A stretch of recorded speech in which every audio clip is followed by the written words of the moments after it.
Hey guys, Ike here from Mike'sOutdoors.com. I'm here today to do a broadhead test on the new M3 Montec from G5.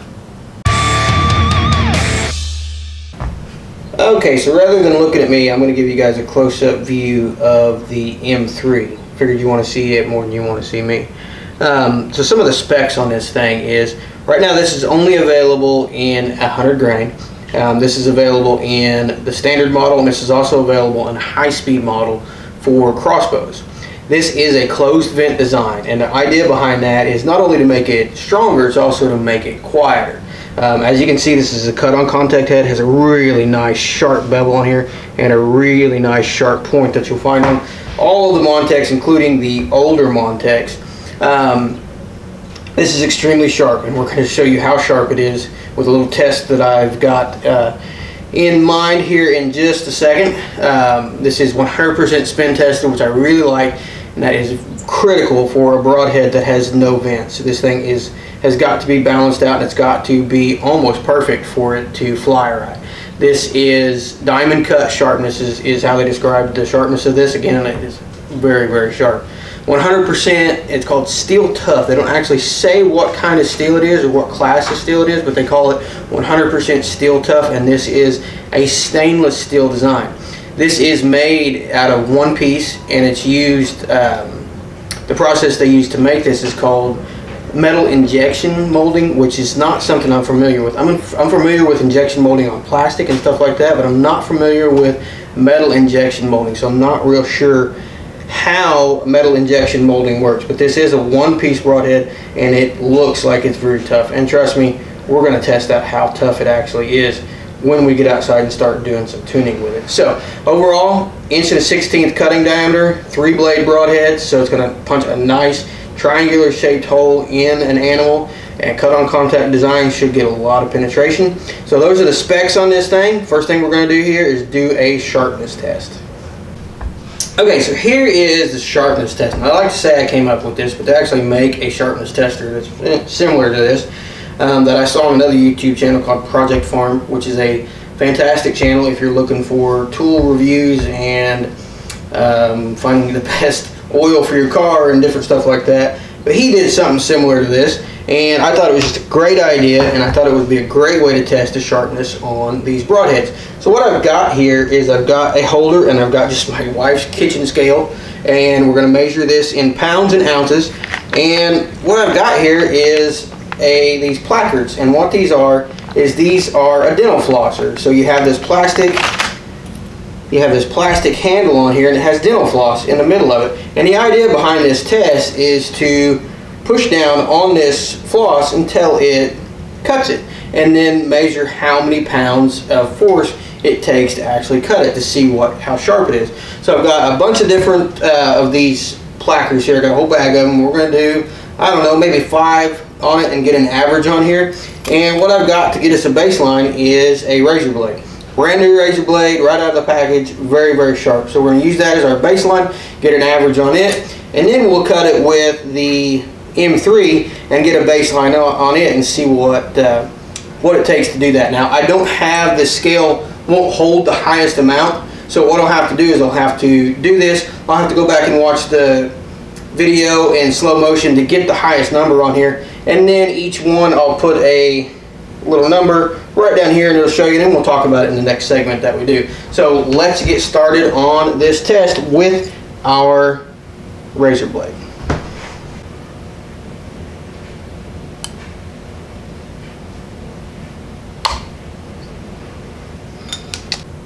Getting a shadow on my number before, so I turned it just so I don't throw that shadow on there.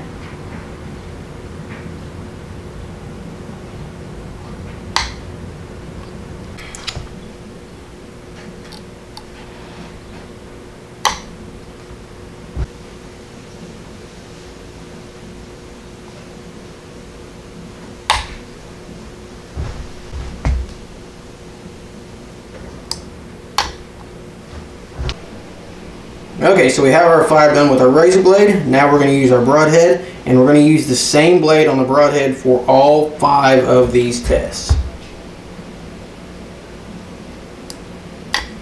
Wow.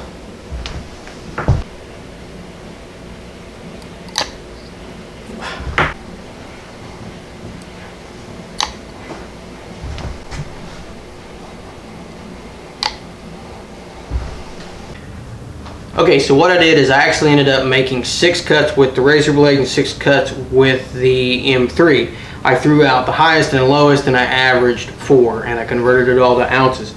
I could tell while I was doing it by looking at the scale and also by looking at the pressure that I had to exert on this M3 that it was considerably less pressure to get it to cut the floss on that placard.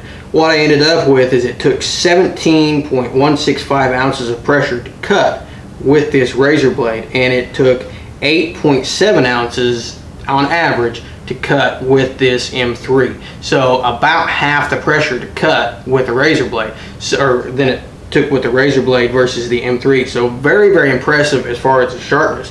Very, very cool, and that's why they send a band-aid with this when you open the package. I opened the package and I couldn't figure out what that little strip was, and I got to looking at it. They actually send a band-aid with these, and that's why, because they are more than razor sharp. So this test is not real scientific. I don't know how, you know, accurate it is or anything like that, but I thought it was a cool idea, and it gave us a very good average of how much pressure it took to cut the placard with the razor blade versus the M3, and you can tell right away by watching it, and I can tell right away by the feel that it definitely took less pressure to cut that placard with this M3 than it did with that razor blade. So that's very, very impressive. So the next thing we're going to do is we're going to step outside and we're going to shoot this through our bow. We're going to shoot this through my RPM 360. Now my RPM 360 is a project bow that I did on Facebook and Instagram. The cool thing about this bow and what this test is going to be cool for is this bow is actually not broadhead tuned. So I'm going to step back, I'm going to put this on my arrow that is sighted in. We're going to take it out and I'm going to show you the entire broadhead tuning process. I'll probably condense it down, but I'm basically going to show you the broadhead tuning process it takes to get this M3 to fly right and get the same point of penetration or same point of impact that I get with my field point. Okay, so this is going to be our tunability test. I've got the M3 on an arrow that is sighted in and walk back tuned for this RPM 360. It is not broadhead tuned. This is the first time I've ever shot broadheads out of this bow. I actually just walked back tuned it a minute ago. And like always, anytime I'm tuning, what I'll do is I'll be shooting, and anytime I feel like it's me, I'll throw that shot out. That shot won't count. Anytime that I feel like I made a good shot and I need to make an adjustment, we'll make an adjustment to the rest and get this thing broadhead tuned. So we'll see just how much effort it takes to get this thing broadhead tuned. We're going to be shooting at this Birchwood KC shoot and see target here, and we're going to be using this really, really dense foam. This is really hard, really dense foam. So that'll also double as a penetration test. I shot my crossbow, I shot this with my crossbow, and that's about it. And with my crossbow, it'll penetrate through. So it'll be interesting to see how far this thing will get through this really, really dense foam. So I'm gonna leave the camera right here, and I'm gonna be shooting from 20 yards, and we'll see what it takes to get this thing tuned at 20 yards and get this broadhead to match the point of impact of our field point.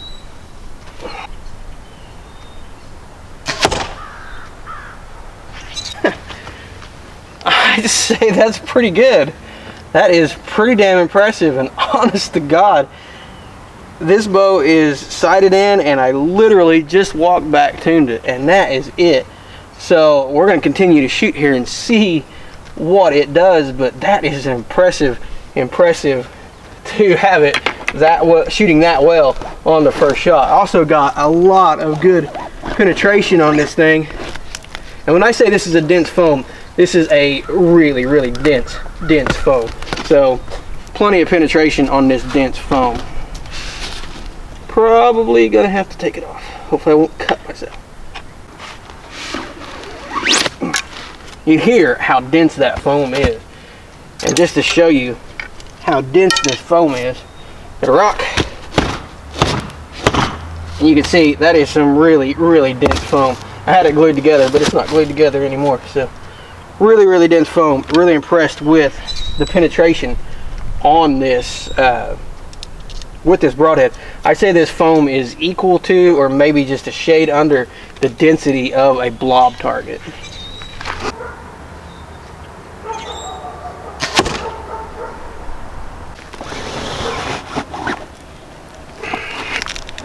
Okay, So it looks like it's on at 20. There's 3 shots there. Let's move back to 30, and then we'll move back to 40, see how it flies at those distances.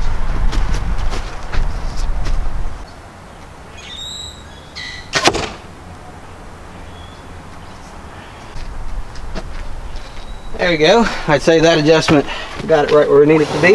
Let's step back to 40 yards, see what we got at 40 yards.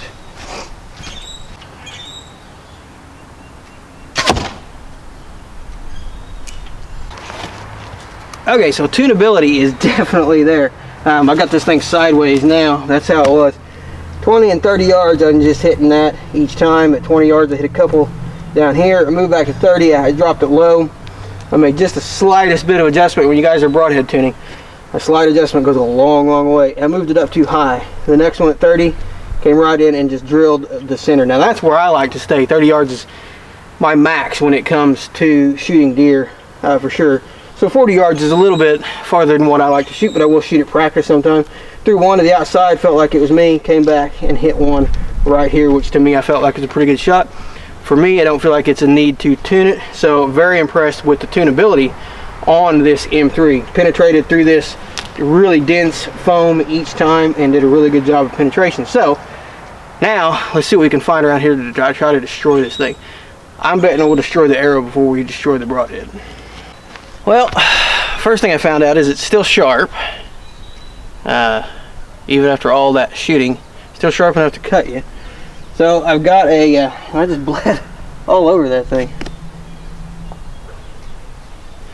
So I've got this can of paint that is just not spraying anymore.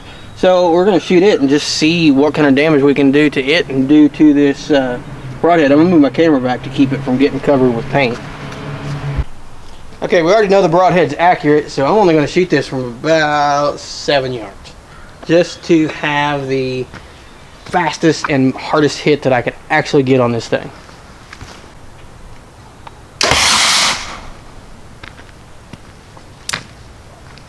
That scared me a little bit. That thing sunk all the way to the fletchings. Broadhead is still absolutely perfect. I'm gonna get some first aid, get this paint out of this cut on me, and we'll come back and destroy this thing.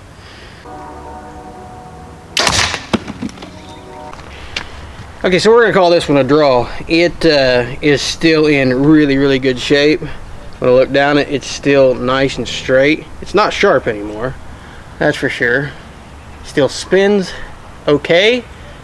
So that's pretty impressive. I'll show you the broadhead here. Ignore the blood. Still in really good shape. What it is dull now, finally, and the tip on it is slightly bent to one side and dull. It's flat. So we put this thing through hell though before we were able to finally say that we damaged it, and that's the first sign of damage that we've done to it. So put it through a lot of hard testing before we were able to declare it a draw. So I'm very impressed with these new G5 M3s. Super sharp right out of the box, sharper than a razor blade, almost double the sharpness of a razor blade. Fly fantastic. I mean, tuning on that was super easy. Want to make 2 adjustments to it to get it to flying great out to 40 yards. Durability is awesome. Penetration was fantastic. I mean, just a really good head, and a head that you can resharpen, a head that you can reuse, a head that's going to be great for people that are shooting low poundage or shooting high poundage. That triangular shape to it is going to do a really good job of getting a nice wound hole, a nice wound channel in there. So I think it's going to be a fantastic broadhead, and I think it's one that I'm definitely going to be taking to the woods this year. So very impressive head from G5. I don't know that I've ever tested a G5 head that has not been impressive, but this is one of the most impressive heads that I have ever tested. That is the new G5 M3. Be sure to check that out. We'll put a link directly to that G5's website below, and be sure to check back with us here in a month, maybe 2 months. We're going to be doing a review on the G5 Syntec, their new, the Quest Syntec, their new price point bow. Looks awesome. It looks like it's going to be a fantastic bow, so I'm really looking forward to testing that out. So be sure to check back with us. If you want to follow us on social media and see things like my little project bow that I was doing and putting together, we do a lot of stuff on like that, not on YouTube. We do a lot of stuff like that on Facebook and Instagram, and so be sure to follow us there under Ike's Outdoors, and please be sure to like, subscribe, and share, and we really appreciate you guys watching.